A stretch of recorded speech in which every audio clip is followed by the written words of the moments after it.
It was a Tuesday afternoon in October, and the light over Ridgewood had turned the color of warm honey. Jack Holden opened his front door expecting no one, maybe the mail carrier, maybe a neighbor dropping off zucchini from a late garden. Instead, he found a woman standing in the middle of his front yard. She wore a red dress, elegant, fitted, the kind of thing no one wore in a town like this. Her blonde hair fell past her shoulders and caught the wind like something out of a memory he had tried very hard to bury. Catherine Mercer, the woman who had vanished from his life 20 years ago without a single word of explanation. She spoke first, her voice steady but trembling at the very end. "You promised me a house by the lake, Jack, 20 years ago. Does that promise still stand?" Jack stood frozen in the doorway. His coffee had gone cold in his hand, and 20 years of silence suddenly weighed more than any answer he could give. He did not invite her inside. He stood in the doorframe with one hand on the edge of the door and the other still wrapped around that cold mug, and he looked at her the way a man looks at something he is not sure is real. The red dress, the heels sinking slightly into the gravel, the black Escalade parked on the dirt road behind her like a limousine at a funeral.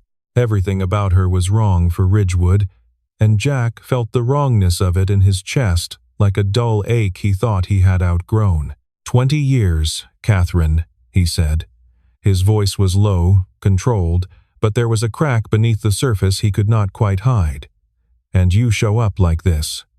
No call, no letter, just a red dress and a question. Catherine did not defend herself. She did not explain or apologize or offer excuses. She simply said she knew she had no right to be standing in his yard. She knew that. But she had a reason for being here, and it was not just about a promise made on a lakeshore 2 decades ago. She asked for 10 minutes. That was all. 10 minutes, and then she would leave if he wanted her to. Jack looked at her for a long time. Then he stepped aside, not into the house, but onto the porch. He pulled a chair out and sat down, and he gestured to the other chair with a tilt of his chin. He was giving her the porch, not the living room, not the kitchen. The porch where strangers sat. Catherine sat down and looked around. The yard was neat grass trimmed, flower beds weeded, a hand-built swing set near the side of the house. A small bicycle leaned against the porch railing, purple with a bell on the handlebar. Catherine's eyes landed on the bicycle and stayed there. Jack watched her do the math. He watched her count the years in her head, watched her realize what that bicycle meant, that somewhere inside this house there was a child, a life, an entire chapter that had been written without her, and he said nothing. He let the silence do the work. Then Catherine told him why she was here. She was the CEO of Mercer Hale Group, a real estate development corporation based in Chicago. Her company was in the process of acquiring land around Mirror Lake for a luxury resort development. It was a $200 million project, and the site plans had been in motion for over a year. When she had reviewed the acquisition list 2 weeks ago, names, addresses, property lines, she had seen a name she recognized. Jack Holden, 14 Lakeview Road, Ridgewood, Wisconsin. And the world she had built in Chicago suddenly collided with the world she had left behind.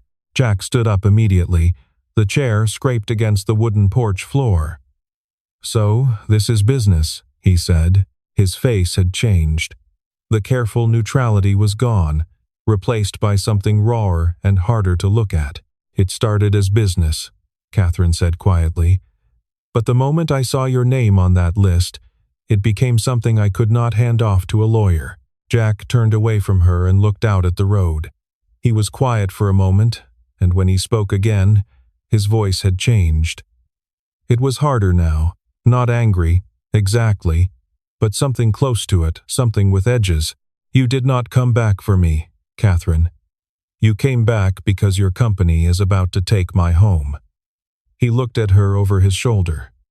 20 years. "And this is what brings you to my door. Not love, not guilt, not even curiosity.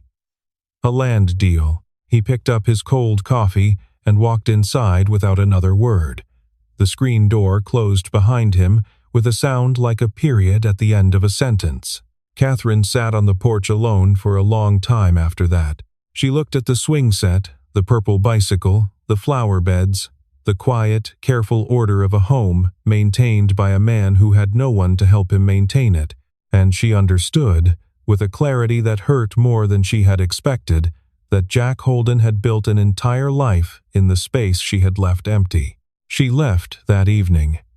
Ridgewood had only one place to stay, a small inn on the edge of town, run by an older couple who asked no questions and charged $45 a night. Catherine checked in, hung her red dress in the narrow closet, and sat on the edge of the bed in the kind of silence that follows you into a room and sits down beside you. The next morning, she drove back to Jack's house. She had printed the full project file site maps, acquisition timelines, the eminent domain petition that Dominic Hale had already begun filing through the county clerk's office. She wanted Jack to see exactly what was coming for his land, not as a threat, as a warning from the only person inside the machine who cared what happened to him. It was Lily who opened the door.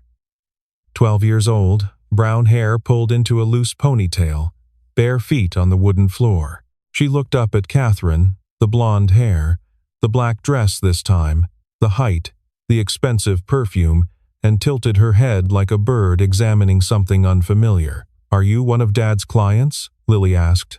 "No," Catherine said.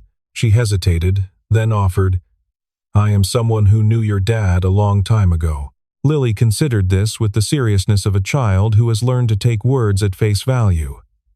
"Dad does not really talk about people from before," she said.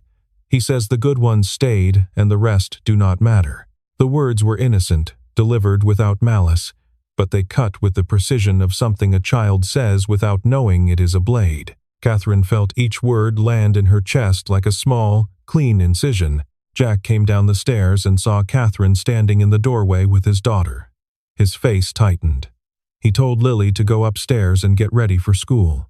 Lily looked at Catherine once more, a long, curious look, the kind children give to people they have not yet decided about, then patted away without argument. When they were alone, Catherine placed the folder on the kitchen table. She opened it and spread the documents across the surface maps with colored boundaries, legal filings stamped with county seals, a timeline marked in red ink. Jack's property sat at the center of the development zone. The lake house was right on the edge of the proposed resort footprint. Jack scanned the pages without sitting down. His jaw was set, his arms crossed. "How long do I have?" he asked. "Dominic, my business partner, is pushing for 90 days, Catherine said. "I am trying to buy you more time. But I need you to understand what we are dealing with. Dominic has already started the county petition process without consulting me. He did not wait for my approval. He wants this land, Jack, and he does not care who lives on it." Jack closed the folder. He did not look at her. "Why are you helping me?" he asked. "Really, not the version you rehearsed on the drive here." "The real reason," Catherine hesitated. Then she said the truest thing she had said since arriving in Ridgewood. "Because, when I saw your name on that list, I realized I had spent 20 years running from the only place I ever wanted to be, and I could not let someone else be the one to take it from you." Jack did not respond right away. He picked up the folder, walked to the counter, and set it down next to the coffee maker. "I will read it," he said finally. "But you should go now." It was not cruel. It was not cold. It was the voice of a man who had been left once and had learned, through years of practice, to protect himself from the possibility of it happening again. Catherine walked to Mirror Lake alone that afternoon. She followed a narrow dirt trail through birch trees and tall grass until the water opened up before her, still and silver in the autumn light. The air smelled like pine needles and wet earth, and something else, something that smelled exactly like the summer of 2005. And then she saw it. A small house stood on the western shore of the lake. It had a frame made of white oak, a wide porch that faced the water, and windows positioned exactly as Jack had described them on that summer night 20 years ago, low enough to catch the light at dawn, high enough to frame the tree line at sunset. It was not a large house.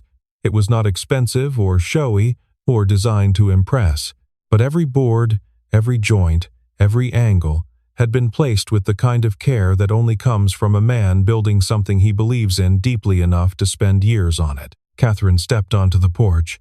She ran her fingers along the railing, smooth, sanded by hand, the grain still visible under a thin layer of finish.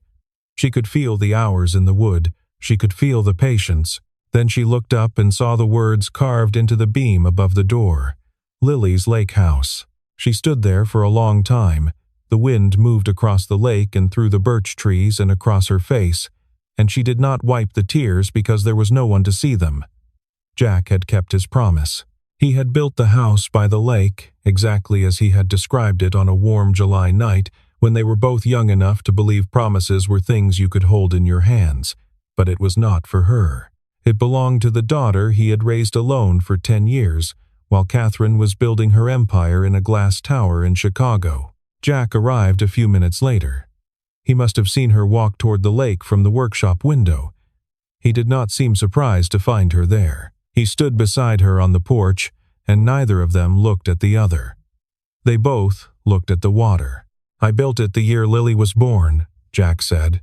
His voice was quiet, almost conversational, as if he were telling the story to someone who already knew most of it. Her mother walked out.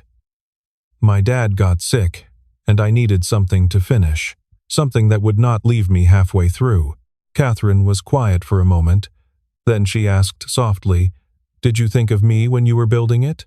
Jack did not answer right away. He looked at the railing beneath his hands, at the porch boards beneath his boots, at the carved name above the door. Then he said, "Every single board, Catherine. Every single one." Neither of them said anything after that. They stood on the porch of the house Jack had built from a promise he made to a girl who never came back, and the silence between them was not empty. It was full of everything they had not said for 20 years, full of the life that might have been, full of the terrible understanding that some promises survive even when the people who made them do not. Catherine called Chicago from the inn that evening. Dominic Hale picked up on the second ring, and she told him she needed more time to assess the Ridgewood site. There were environmental considerations, she said, soil reports that needed updating, community impact studies that could slow the permitting process if they were not handled proactively. Dominic was not fooled. He had known Catherine for nearly 18 years. He had been there when she graduated from business school, had co-founded the company with her, had watched her build Mercer Hale into one of the most respected development firms in the Midwest, and he had done his homework on her past thoroughly, quietly, years ago, when they first scouted the Ridgewood corridor. He knew about the summer of 2005. He knew about the carpenter. "Do not let whatever happened in that town 20 years ago cost us a $200 million project. Catherine," he said. His voice was calm but edged with something harder underneath. "I will give you one more week. After that, I am moving forward with or without your approval." Meanwhile, Jack was in his workshop, sanding a piece of walnut for a dining table he had been commissioned to build. The radio played something old and country, and the air smelled like wood dust and linseed oil. Frank Holden sat in the corner of the shop in a worn-out armchair, an oxygen tube running from his nose to the portable tank beside him. His breathing was rough, a raspy, whistling sound that had become the background music of the workshop. "Chronic obstructive pulmonary disease," the doctors said. "Decades of sawdust and construction fumes." But Frank still came to the shop every day. He said the smell of fresh-cut wood was better than any medicine they could put in a tube. Frank watched his son work for a while. Then he said, without preamble, as if continuing a conversation they had been having in silence, "The Shaw girl came back, didn't she?" Jack stopped sanding. He turned around slowly. In 43 years, his father had never once mentioned Catherine Shaw by name, not after she left. Not when Jack stopped eating for 2 weeks. Not when he married Diane out of loneliness. Not once. Frank coughed, adjusted his oxygen tube, and told his son something he had kept secret for 2 decades. A few weeks after Catherine left Ridgewood in the summer of 2005, a man in an expensive suit had come to the workshop. He was from Chicago. He was polite, professional, and utterly direct. He handed Frank an envelope containing a cashier's check for $25,000 and a handwritten note on cream-colored stationery. The note read, "Make sure your son forgets her." Frank had torn the check in half in front of the man. Then he tore it in half again. Then he told the man to get off his property before he introduced him to the business end of a framing hammer. The man left without a word. Frank put the torn pieces in a drawer and never mentioned it to anyone. Jack stared at his father. "Who sent it?" Frank shook his head. "I do not know his name." He did not say, but he came from Chicago. He wore a suit that cost more than my truck, and he spoke like someone who was used to buying people's silence. Jack felt something shift inside him, not anger. Exactly, but the foundation of it. The pieces were starting to connect. Chicago, money, a man in a suit who worked for someone with enough power and enough motive to erase a relationship, Dominic Hale, the man who was now trying to buy his land. "Why did you never tell me?" Jack asked. Frank looked at his son with eyes that were tired and kind and full of a sadness that had aged alongside him. "Because you had already lost her, son, and I was not going to let some rich man's money decide what my boy was worth." Catherine stayed in Ridgewood 3 more days. Her official reason was site evaluation, but Dominic knew the truth and Catherine knew that he knew, and neither of them acknowledged it directly. On the 3rd afternoon, Catherine stopped by Jack's house to return some of the project documents she had printed duplicate copies of. Lily was sitting at the kitchen table, drawing. But she was not drawing the way most 12-year-olds draw, not stick figures or cartoon houses. She was designing a real house. Floor plan, elevation view, window placement. Section lines sketched with surprising accuracy. The proportions were instinctive. The fenestration was thoughtful. There was even a rough attempt at a load path from the 2nd floor to the foundation, drawn in red pencil with handwritten notes in the margins. Catherine could not help herself. She leaned over Lily's shoulder and said, "Your window placement is smart, but the front elevation needs more visual weight on the left side to balance the porch overhang. Otherwise, the whole facade reads as top-heavy." Lily looked up. Her eyes were bright and immediate. "You know about buildings. I used to want to design homes," Catherine said. There was something wistful in her voice, something she had not expected. "Before I started buying and selling them instead," Lily pulled out the chair beside her and patted the seat. It was the most natural invitation Catherine had received since arriving in Ridgewood, offered without suspicion, without agenda, without the invisible armor adults wear around strangers. It was the simple, instinctive generosity of a child who decides to trust someone before the world teaches her not to. They talked for nearly an hour. Lily showed Catherine 3 more drawings, a library with a reading loft, a treehouse with working windows, a tiny cabin she wanted to build near the lake. Catherine offered feedback, real feedback, not the kind adults give children to make them feel good. She talked about sight lines and natural light and the emotional grammar of space, the way a good house makes you feel safe before you even understand why. Lily listened with the kind of attention that cannot be faked and cannot be taught. Then Lily asked, without looking up from her drawing, "Did you know my dad when you were young?" Catherine said yes. Lily's pencil paused. "Did you leave him?" Catherine did not answer right away. She looked at Lily, at her brown eyes, at the pencil in her steady hand, at the way she sat with one foot tucked under her body, exactly the way Jack sat, and she felt the full accumulated weight of everything she had missed. Not just Jack, but this kitchen, this quiet, this child who drew houses and asked questions with the calm precision of someone who had already made peace with hard truths. Lily spoke again before Catherine could find the words. "My mom left too," she said. "Dad says people leave for reasons we do not always understand. But I think sometimes they leave because they are scared, not because they do not care." Catherine's eyes filled. She pressed her lips together and looked away toward the window, but she could not stop it.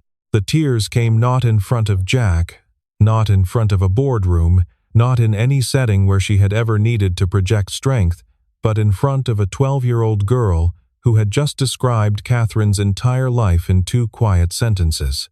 "I was scared, Lily," Catherine said softly. "Your dad is right about that." Lily looked up at her. She did not say anything comforting. She did not try to fix it or fill the silence with kindness. She simply pushed her drawing across the table toward Catherine and said, "You can help me fix the windows if you want." Dominic Hale arrived in Ridgewood 4 days later without warning. He flew into the regional airport on a chartered plane, brought a corporate attorney, and drove a rented SUV straight to Jack's house. He carried a leather portfolio containing the formal eminent domain petition signed, stamped, notarized, and ready to file with the county clerk. He had not consulted Catherine. He knocked on Jack's door at 9 in the morning with the confidence of a man who believed money was a language everyone eventually learned to speak. Jack opened the door. Dominic introduced himself with a handshake and the kind of smile that costs money to maintain dental work, tailored suit, shoes that had never touched dirt before today. He set the portfolio on the porch railing and flipped it open. "Mr. Holden," Dominic said, "your property is appraised at $340,000. We are prepared to offer $500,000. That is well above market value. It is a clean deal. Take it, relocate your family somewhere nice, and everyone moves forward." Jack looked at the documents. He looked at the offer sheet. He looked at Dominic. Dominic's smile did not change, but something behind his eyes hardened. "The county petition has already been filed, Mr. Holden. This offer is a courtesy. If it goes to public hearings, you will receive the appraised value and nothing more. I am trying to do you a favor." Catherine pulled into the driveway at that moment. She saw Dominic's rental car parked in front of the house. She saw the attorney standing by the porch steps with his arms folded, and she understood immediately that Dominic had gone around her, over her, and was now standing on the porch of the one person she had come to Ridgewood to protect. She walked up the steps and stood between the 2 men. "What are you doing here, Dominic?" Dominic turned to her with an expression that was not quite contempt, but was close enough to feel like it. "You have had a week, Catherine. This is a $200 million development. Do not confuse sentiment with strategy." Jack watched them. He watched Catherine's face, the way it tightened, the way her jaw set, the way her hands pressed flat against her sides as if holding herself in place. This was the moment.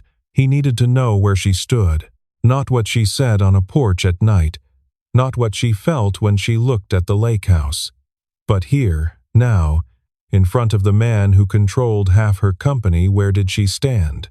Catherine looked at Jack, then she looked at Dominic. "He said no," she said. Her voice was steady. "We find another site." Dominic closed the portfolio with a soft snap. "There is no other site.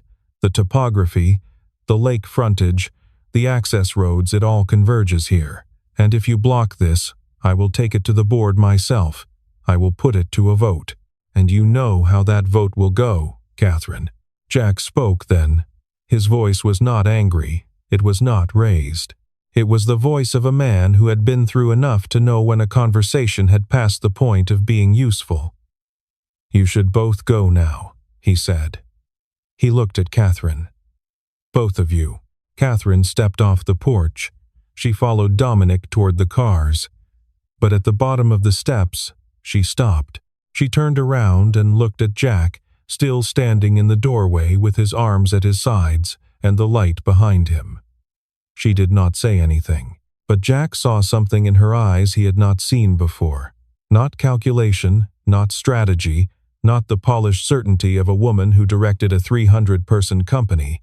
He saw fear. Not the fear of losing a deal, the specific, personal kind of fear that comes when you realize you are about to lose someone for the second time, and this time, it will be entirely your own fault. That night, Jack sat on the porch of Lily's lake house alone.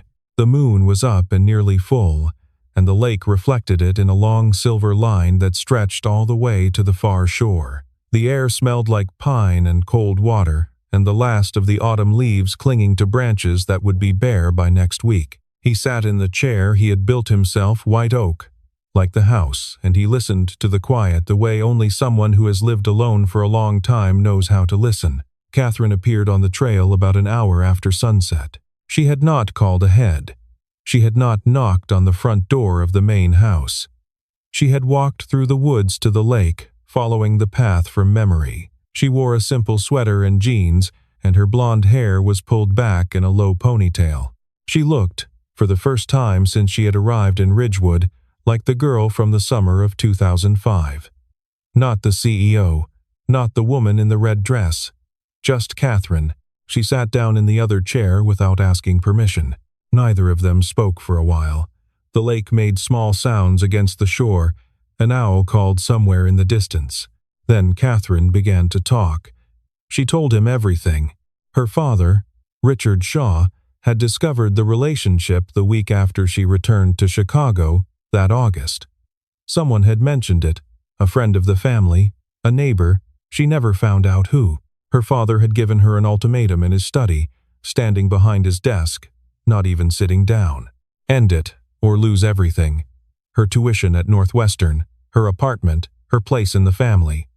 She was 22 years old, with no savings, no income, and no one in her corner. She did not have the courage to defy him.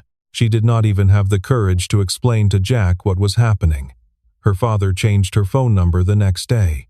He monitored her email. He made it clear that any contact with Ridgewood would result in consequences she could not undo. And by the time she found the strength to reach out 3 full years later, from a new phone, with shaking hands, she learned from a mutual acquaintance that Jack had married someone named Diane, and she closed the phone and never tried again. Jack listened without interrupting. He did not move. He did not look away.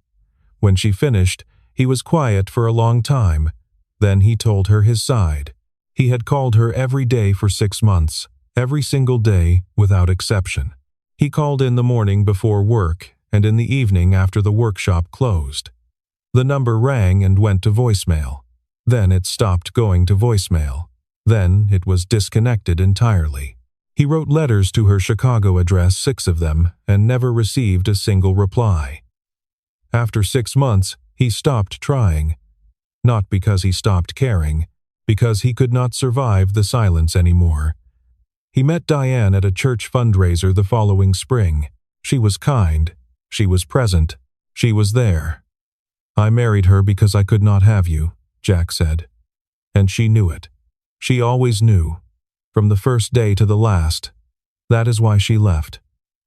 Not because I was a bad husband, because I was a husband who was still in love with someone else, and she deserved better than that. Catherine was quiet. Then she said, "I became a CEO because I thought if I was powerful enough, no one could ever force me to leave someone again. I thought power was the opposite of helplessness." "Did it work?" Jack asked. Catherine's voice broke on the answer. "I have a corner office on the 40th floor, Jack.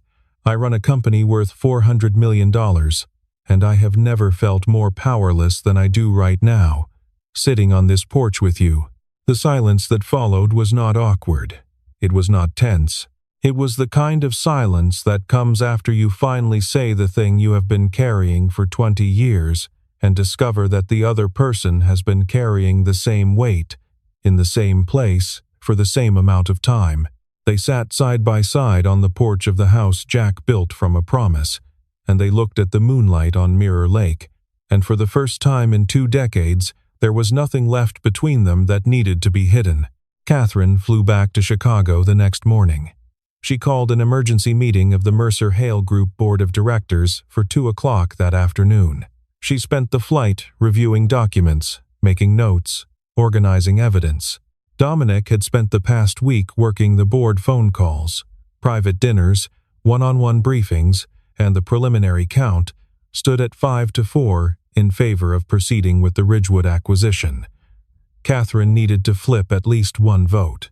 She did not walk into that boardroom with emotion. She walked in with evidence. She stood at the head of the long conference table and presented a legal analysis of the eminent domain petition Dominic had filed in the county. The petition, she argued, was procedurally compromised. Dominic had leveraged a personal relationship with a county administrator to expedite the approval timeline without full disclosure to the board. She produced printed emails, dated, highlighted, annotated, showing correspondence between Dominic and the official in question, including explicit language that promised partnership benefits and preferred consideration on future county contracts in exchange for accelerated review of the Ridgewood petition. The board members shifted in their seats. Two of them exchanged glances. Dominic sat at the far end of the table, perfectly still, his jaw tight. "This is a governance issue," Catherine said. "If this petition moves forward and the process is later found to have been improperly influenced, the legal liability falls on this board. Every person in this room becomes personally exposed." Dominic stood up. His voice was measured, but there was heat underneath it. "Catherine has a personal conflict of interest in this matter," he said. "She had a romantic relationship with the property owner 20 years ago. She is not protecting this company. She is protecting a man she used to be involved with. This is not strategy. This is sentimentality dressed up as governance." The room went silent. 9 board members looked at Catherine. The corporate attorneys looked at the table. The air in the room changed. Catherine did not deny it. She did not flinch. She did not look away from a single pair of eyes in that room. She stood perfectly still, her hands flat on the table, and she said, "Yes, I knew Jack Holden 20 years ago. And Dominic knows that." She paused. "He knows it because 20 years ago, when Dominic was working as a personal assistant to my father, Richard Shaw, he sent a man to Ridgewood, Wisconsin, with a cashier's check for $25,000. The note accompanying the check read, 'Make sure your son forgets her.'" Another pause. "That check was not authorized by my father. I have confirmed that through my father's estate records. Dominic sent it on his own initiative from his own personal bank account because he had decided that my personal life was a liability to the business relationship he was cultivating with my family." Catherine reached into her briefcase and placed 2 items on the conference table. The first was a photocopy of the check torn in half, then in half again, then carefully taped back together by a 72-year-old man who had kept the pieces in a workshop drawer for 20 years. Frank Holden had never thrown them away. The second was a bank statement from 2005, showing a withdrawal of exactly $25,000 from Dominic Hale's personal checking account, dated the same week the check was issued. The room did not erupt. There was no shouting, no dramatic confrontation. There was only a slow, suffocating silence as 9 people looked at 2 pieces of paper on a mahogany table and understood what they meant. The board voted again, 6-3, to cancel the Ridgewood project permanently. Dominic Hale was asked to resign as CFO, effective immediately, pending a full internal investigation into both the county petition process and the events of 2005. Catherine won. She had protected Jack's land, exposed Dominic's 20-year manipulation, and preserved the integrity of her company. But when she walked out of that boardroom and into the empty hallway, she did not celebrate. She leaned against the wall and closed her eyes and pressed her palms against the cool surface and stood there for a long time. Because winning a board vote does not give you back 20 years, it does not return the summers or the house or the daughter you might have had. It only means the damage stops here, and sometimes that has to be enough. 1 week later, Jack found a letter in his mailbox on Mercer Hale Group stationery. It was short, formal, and signed by the acting general counsel. The Ridgewood development project had been permanently canceled. All acquisition proceedings were terminated. All property rights in the affected area were fully and irrevocably preserved. Frank read the letter at the kitchen table while Lily ate cereal before school. He coughed once, folded the letter carefully along its creases, and allowed himself a small, satisfied smile. "That woman has more spine than half the men in this county," he said. Catherine did not return to Ridgewood right away. Instead, she sent a package addressed to Lily Holden. Inside was a professional architectural drafting set, precision mechanical pencils, a stainless steel scale ruler, a pad of tracing paper, and a full set of technical pens in graduated widths. Tucked inside the box was a handwritten card on plain ivory stock. It read, "For the architect who sees houses the way they should be seen as homes, fix those windows any way you want." Lily opened the package at the kitchen table after school and held the pencils like they were made of something rare and precious. Jack watched from the kitchen doorway and said nothing, but he noticed the handwriting on the card, and he recognized it not from memory, but from the same place inside him that had recognized her face in the yard 2 weeks ago. Some things stay in the body long after the mind has agreed to let them go. That evening, Jack picked up his phone and called Catherine's number. She answered before the first ring had finished instantly, breathlessly, as if she had been holding the phone and waiting for it to vibrate, the same way Jack had once held his phone every evening for 6 months, waiting for a call that never came. "The house by the lake," Jack said. "I built it for Lily. The walls, the roof, the floors, all of it is hers." There was a pause. A long one. Then he said, "But the porch, Catherine. The porch was always yours." Catherine did not answer. The line went quiet. Then it went dead.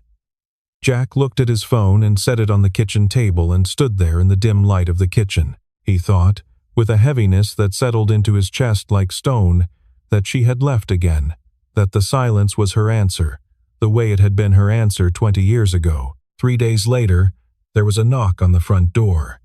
Lily ran to open it.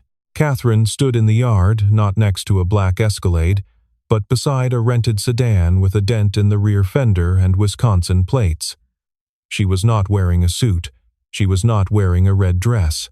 She wore a white sweater and jeans and a pair of boots that looked like they had been bought that morning from a store in town. Her blonde hair fell loose over her shoulders. A small suitcase, just one, sat on the ground at her feet. Lily looked up at her and smiled the way children smile when something they believed turns out to be true. "I knew you would come back," she said. "Dad has been fixing the porch railing all week." Jack appeared in the doorway. He looked at Catherine, standing in his yard for the second time, but everything about this moment was different from the first. No Escalade, no red dress, no boardroom armor, no 20-year question hanging in the air like a blade. Just a woman with a small suitcase and an expression that said she had finally, after 2 decades of running, stopped. Catherine walked up the porch steps. She did not speak. She sat down in the chair beside Jack's, the chair that had always been there, the one he had built from white oak and placed next to his own years ago, as if some part of him had always known that someone would eventually come to sit in it. Frank came out a few minutes later with 2 cups of coffee. He handed one to Catherine without a word, nodded once, and shuffled back inside. Lily brought her drawing pad and sat cross-legged on the porch floor between them, already working on a new elevation. Jack sat in his chair and looked out past the trees toward the lake, silver in the late afternoon light. He did not say anything. Catherine did not say anything. The porch finally held everyone it was built to hold. 3 months passed. Catherine did not abandon her company. She restructured Mercer Hale Group from the inside, removed every trace of Dominic Hale's influence, and redirected the firm toward sustainable community development projects that preserved land instead of consuming it. She worked remotely most of the time, splitting her weeks between a small apartment in Chicago and a room in Jack's house in Ridgewood that had once been a storage closet and was now painted pale blue with a desk by the window. The board did not object. Catherine had shown them what principled leadership looked like, and the company was stronger for it. Jack remained a carpenter. But he began accepting residential design commissions again. Houses, additions, renovations, using the architectural knowledge he had studied in college and never truly lost, only set aside when life demanded other things from him. Catherine encouraged him gently, without pressure. the way you encourage someone to pick up an instrument they once played beautifully. Lily became his official assistant designer, and Catherine sometimes sat in the corner of the workshop watching the two of them argue over window placement, with the passionate specificity that only people who love buildings can sustain. Frank sat on the porch every morning with his coffee and his oxygen tank and his view of the lake. One evening, as the light faded and the first stars appeared over the tree line, he said to Jack, "You know what a promise really is, son? It is not what you say. It is what you build when no one is watching. And you built something worth coming back to." Catherine Mercer had once been the most powerful woman in every boardroom she entered, but sitting on the porch of a small house by Mirror Lake, her bare feet resting on the oak floor Jack had sanded by hand, her blonde hair lifting in the late Wisconsin wind, watching Lily hold up her newest design with both hands and a grin that could light up a whole room, she understood that real power had never been about control. It was about the right to come back, and finding that someone had left the porch light on.